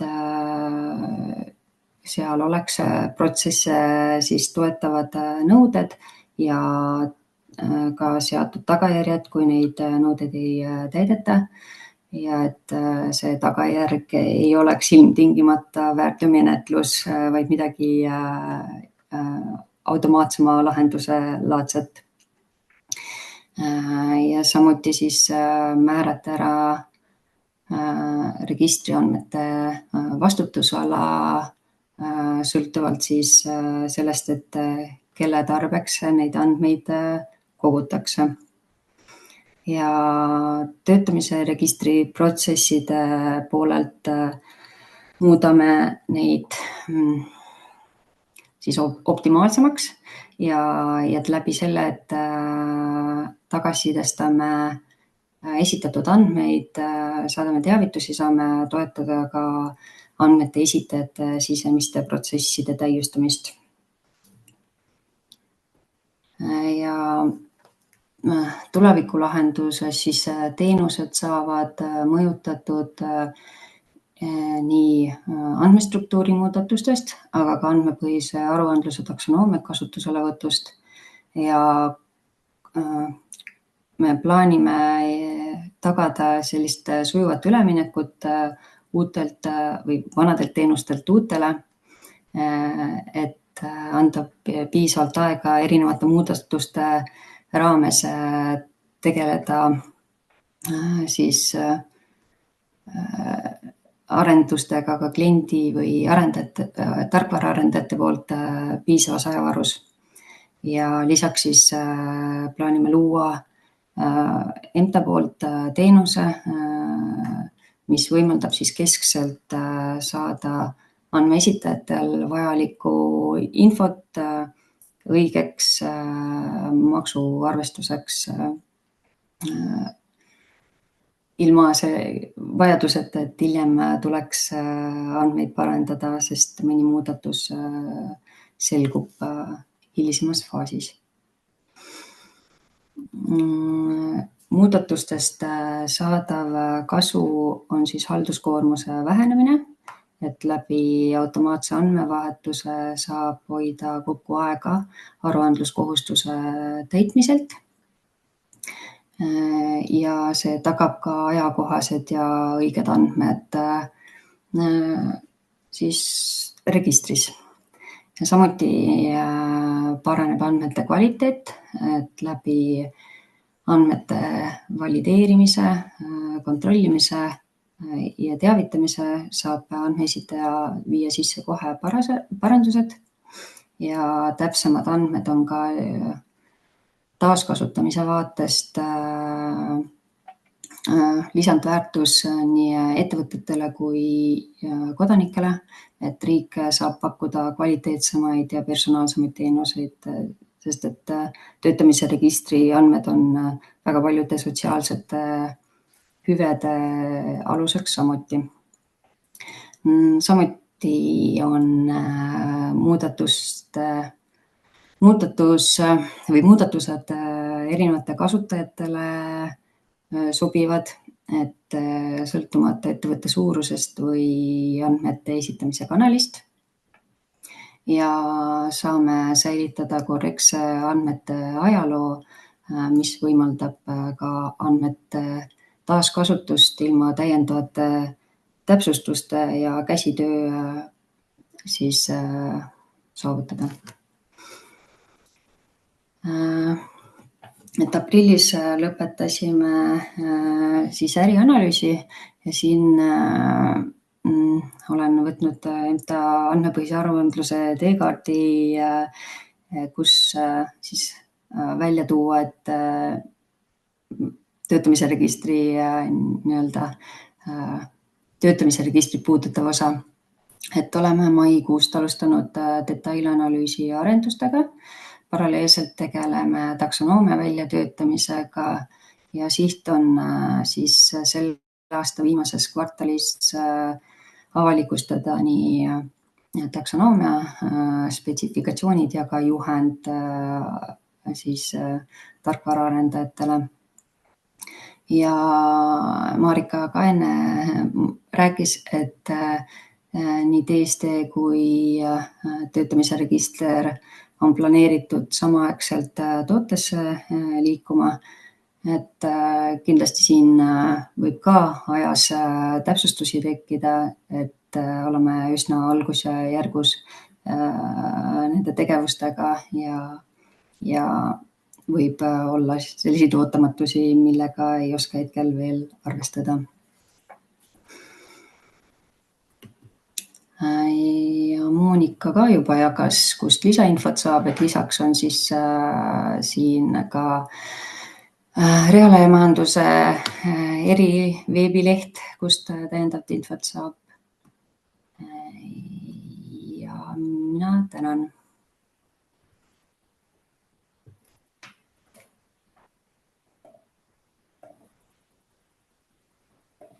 Nii, aitäh, Katre, ja ootame küsimusi.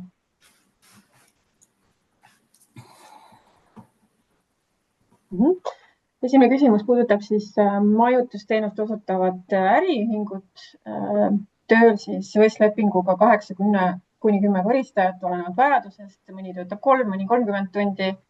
Hinnangutes ettevõtte pidevalt punases, kuigi koristajate tunnitasu on 9–10 eurot. Et miks on hinnang punases ja kuidas muudatused võiksid tasu õiglasemalt kajastada, et hinnangut ka siis mõjutada õiges suunas? Et siin on pigem EMTA riskijuhtide arvamus, et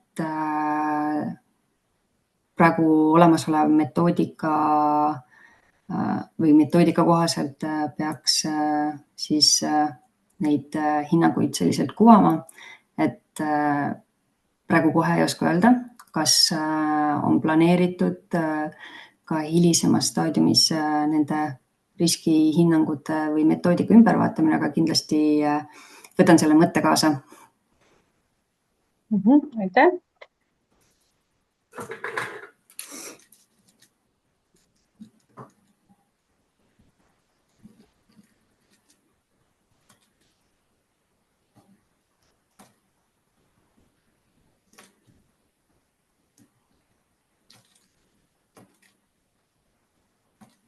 Küsimus üldisemalt andmepõhise aruandluse kohta.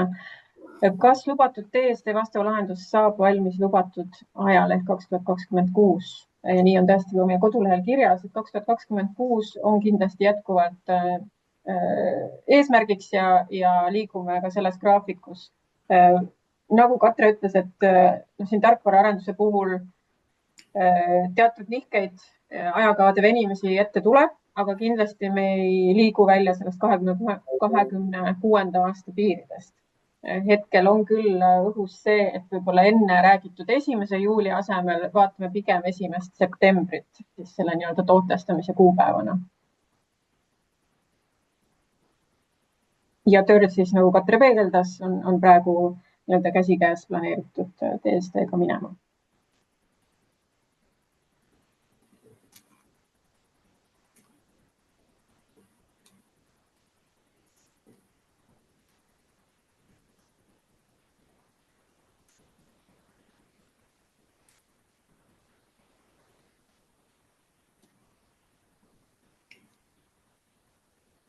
Täna veel küsimusi?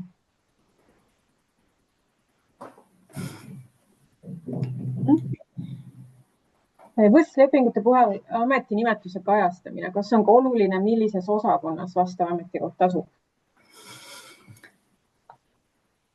Osakonnas, et töötame või võlaõiguslike lepingute puhul ametinimetuse kajastamine on oluline, sest võlaõiguslike lepingute väärkasutus on niivõrd suur, aga ma nüüd põhjalikult seda ametinimetuste klassifikaatorit ilmselt piisavalt ei tunne, et ära vastata. Minu teada seal ei ole osakondade jaotust, et ikkagi vastavalt ametinimetuste klassifikaatorile, mis kõige lähemalt siis selgitab neid tööülesandeid, mida inimene teeb, et oluline on saada siis ikkagi kätte nii-öelda mitte täpselt, aga üldisemal kujul tööülesanded.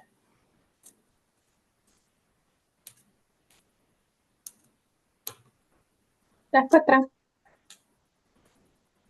Veel küsimusi?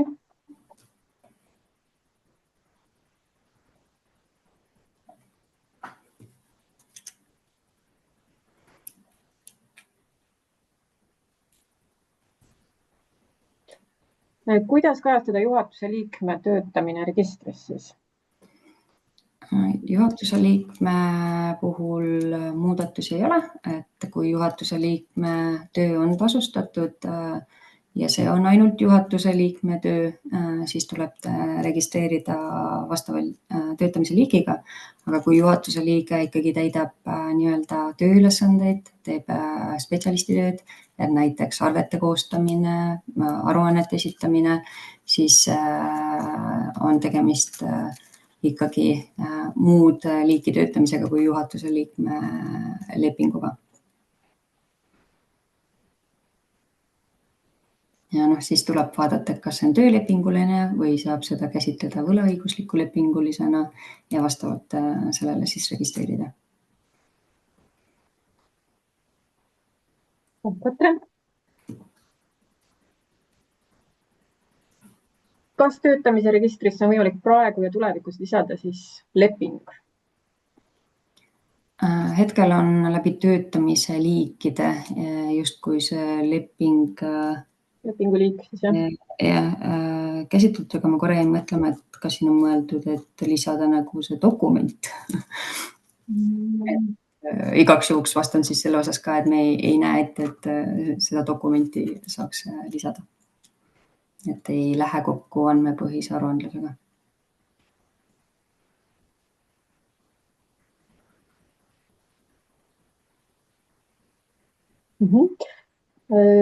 Jätkuks saab ju lisada ka mitu lepingut korraga, tööleping ja juhatuse liikme leping. See on tõenäoliselt siis jätkuks sellele juhatuse liikme teemale. Ja saabki, et sõltuvalt sellest, kui palju on erinevaid töösuhteid kokku lepitud, tuleb ka töötamise registris kandet teha, et kui juhatuse liige saab tasu ka juhatuse liikme ülesannete eest, siis tuleb see eraldi registreerida ja kui on tasustatud ka sisuline töö, siis see tuleb eraldi nii-öelda kandena registreerida.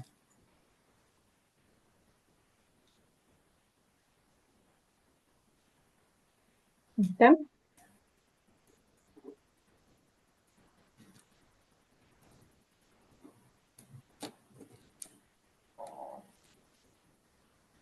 Küsimusi?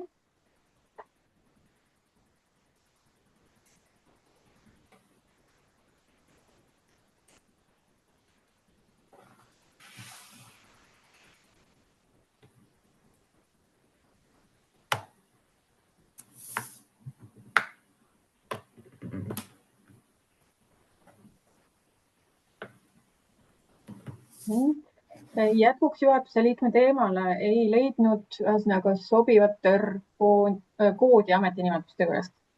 Võimalikud justkui ainult ametid. Juba detaili. Juhatuse liikme puhul ametinimetust, aga juhatuse liikme puhul ametinimetust polegi ette nähtud, et seal... Kas nagu ei pea valima sealt? Et võlaõigusliku lepingu puhul.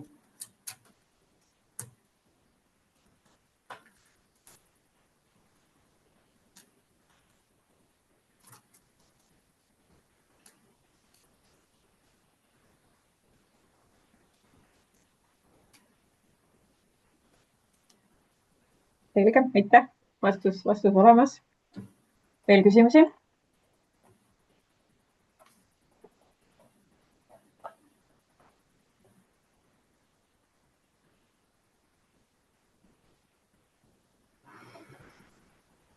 Nii. On täheldatud tõrgeannete registreerimist ilma õigusliku aluseta, ilma kirjaliku lepinguta. Milline on sinu kommentaar?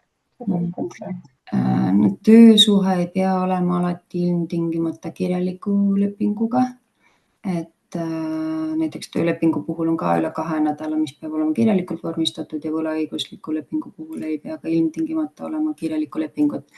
Aga see esimene pool mulle tundub õigusliku aluseta on äkki mõeldud, et töösuhet pole üldse olemas ja siis keegi on selliselt registreerinud. Et siin ikkagi on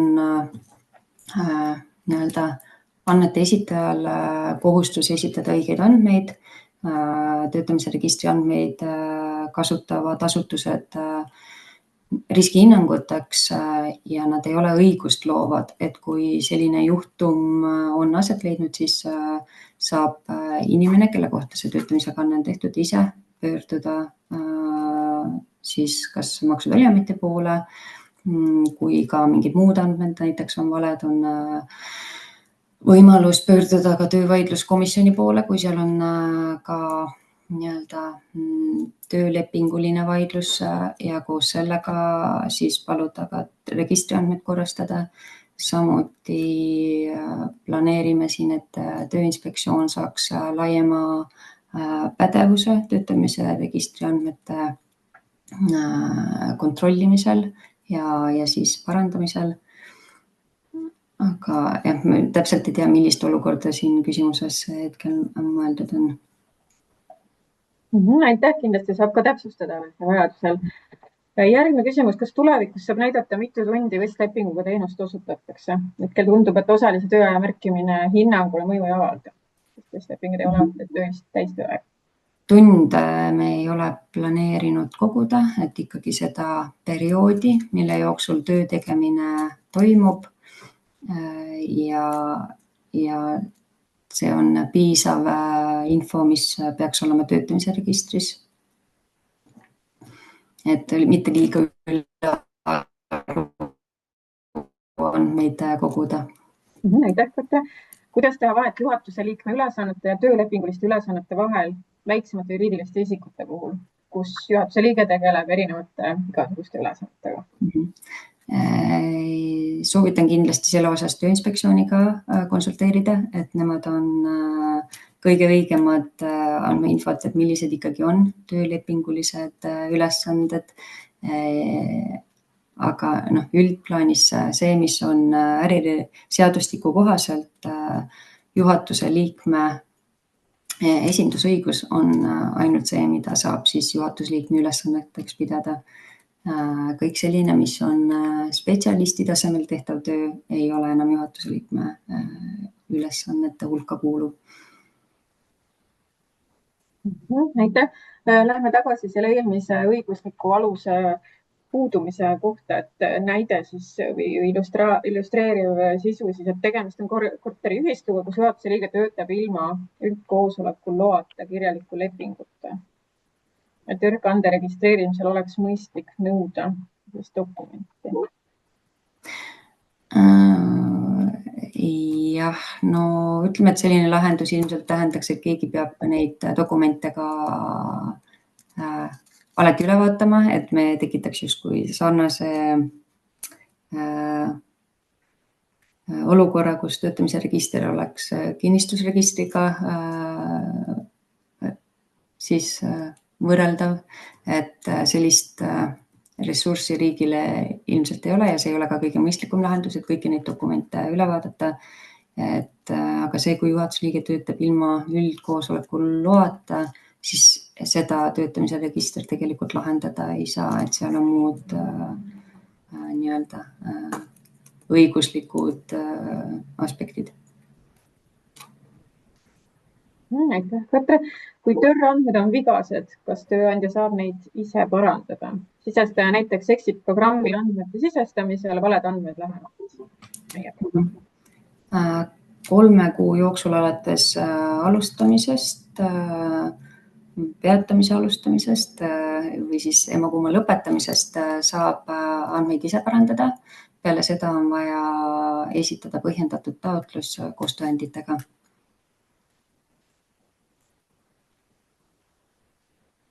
Aitäh. Ja veel eelmise teema jätkuks märkus, et aastaaruande esitamisel aruanded ei kontrollita, ehk saaks ikkagi töökande juures dokumenti küsida.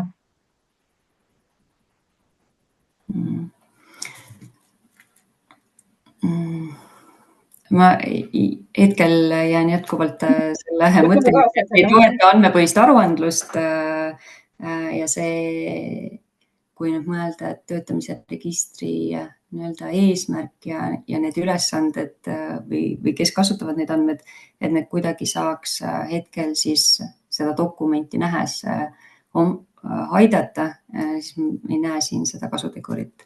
Aga võtan selle mõttega kaasa, et kas ja kuidas üldse dokumentide lisamine töötamise registrisse võiks olla.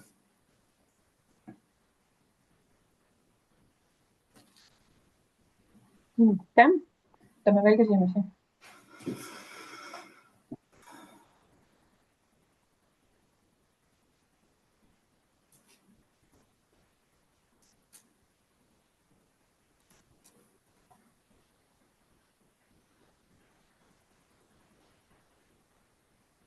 Töökanded laaditakse edasi ERP-idesse. Kohe alguses võib muret tekitada andmete kvaliteet. Kas siin on mõeldud töötamise registrist laadimist või? Jah, töökanded laaditakse edasi ERP-idesse. Ja see murekoht võib olla siis nendeks andmete ajalooline käsitlus äkki või midagi sellist, kui ma mõtlen, et Kui Aleksei saad veidi täpsustada? Et see murekoht meil tuli küll ka ärianalüüsis välja, et töötamise register on loodud 2014 juulist, aga töösuhted on varasema algusega, et need andmed ei lähe kokku. Aga siin ongi see teadmine, et register on alustanud teatud hetkest, mitte algusest peale ja et neid andmeid ei saagi seal varasema kohta olla õigel kujul. Ja Aleksei täpsustabki jah, siis seda andmete liikumist, et TÖRi poolt siis valed andmed liiguvad raamatupidamisse. No, me muidugi ise eeldame, et andmete esitajatel on endal see andmete tõeallikas ja töötamise registris on siis selle peegeldus, aga kui võetakse mõni uus tarkvara kasutusele, siis seal võib tekkida neid muresid hetkel. Ja peale seda ka, kui me teeme muudatusi andmetes, et siis ka teatud ajahetkest hakkavad kehtima uuendused, et need ei kohaldu ajalooliselt tagasiulatavalt. Et siis selliste nüanssidega tuleb arvestada.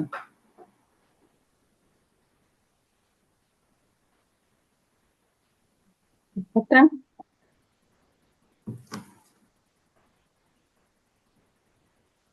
Meil küsimusi. Aga kui näiteks kanne pole üldse õiget, siis on vajalik teha siis avaldus, et kui on üle 3 kuu siis andmete töötamise algusest või siis lõpetamisest möödas, et siis saame vaadata need tõendid ja põhjendused üle ja parandada ära andmed.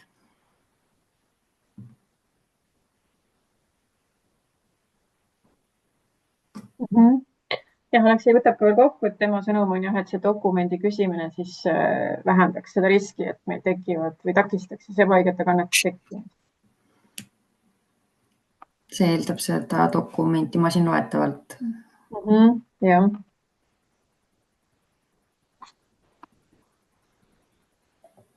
Ehk siis me ei saa rääkida siin sellest, et paneme PDF-i kuskile külge, eks? Ja samamoodi on see dokument manipuleeritav, kui juba registriandmetega manipuleeritakse, et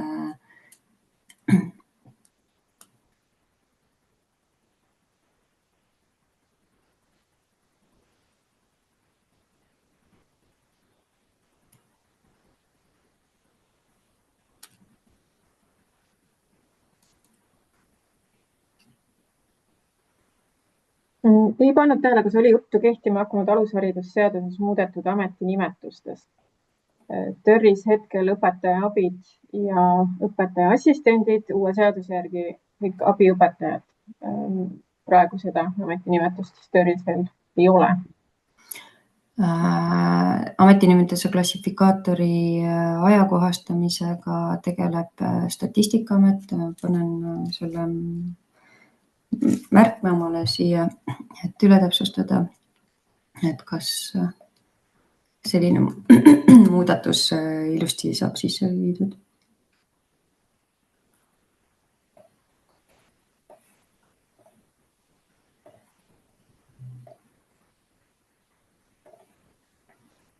Aitäh, Katre, aitäh küsimuste esitajatele, veel on ka aega.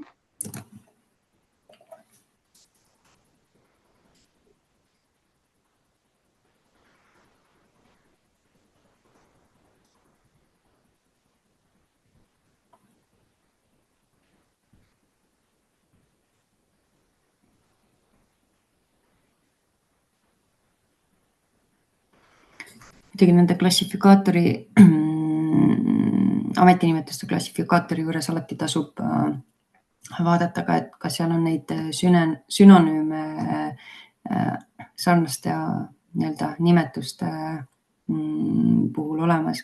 Et kõige õigem on ikkagi lähtuda sellest tööülesannete kirjeldusest, mitte nimetusest sõnalises vormis.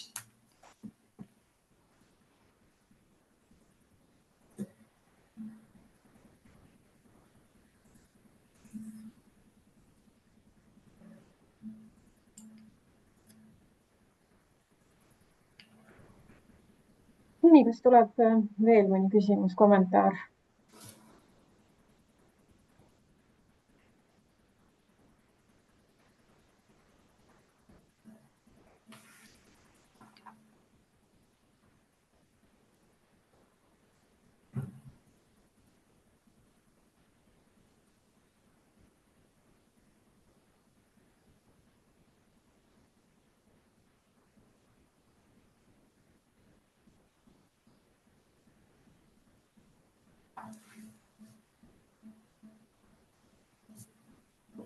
Kui praegu rohkem küsimusi ei ole, siis Katre, sulle suur aitäh ja suur aitäh kõigile kuulajatele, küsijatele.